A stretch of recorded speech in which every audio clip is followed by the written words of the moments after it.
Right, so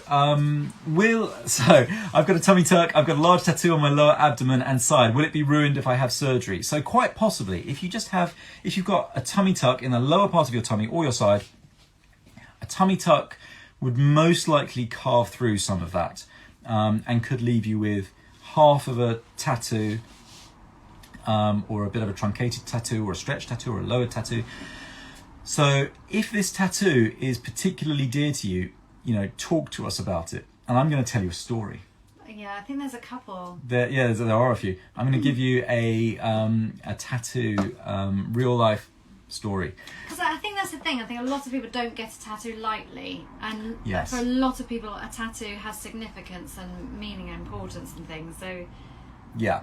So this guy came in and he had a tummy tuck somewhere else actually, and it was a pretty reasonable tummy tuck, but they hadn't gone round far enough around the back, and he had these kind of pouchy wobbly bits at the back, and there he had these beautiful tattoos. I mean, they were gorgeous. They were these kind of vintage comic book, and when I say comic book I mean superhero, kind of like Marvel. There was Batman and Superman. They were DC actually, apart from Batman, which is Marvel. Geeking. There was Wonder Woman, it was all these, but it was vintage and very across cool. the entire back. And I said, wow, I can see why the surgeon didn't want to go through that. He said, yeah, but I've got to do something. He said, they are good tattoos, aren't they? And I said, yeah, they are. And he said, they were on the cover of a magazine once actually.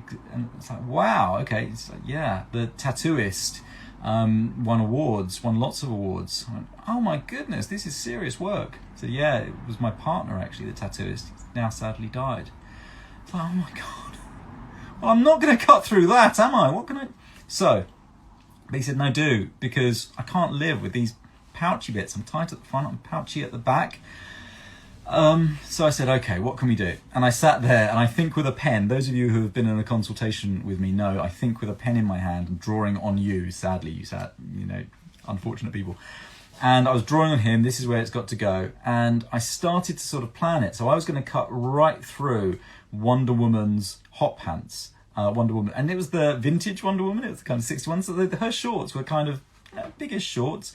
And I figured if I cut through them and I altered my incision in such a way, I could rejoin those shorts and turn them into proper hot pants. And I even matched up the stars, and I did it as well as I could. And I said, you might just need to touch up the tattoo, but your tattoo fundamentally will still be there. On the other side, it was Superman's foot, his booted foot, that I was going to cut through. And instead, I cut around it, and I raised that foot, the tattooed foot, basically as a full thickness skin graft, still attached to what was otherwise a normal incision. And then when I rejoined that, I just had to de-epithelialize, so take the top layer of skin off the bit that boot was going onto so that it would inset. And actually the scar at that point just vanishes because it fades into this tattoo. I kind of wish more people were more tattooed because it was the closest I've got to scarless ever. So if a tattoo is really important, just set us the challenge, ask us to think about it and to consider it, and we'll, if you've got a good plastic surgeon, they will engage on that and they will really try to do something about it. I mean, I love the challenge of that kind of thing.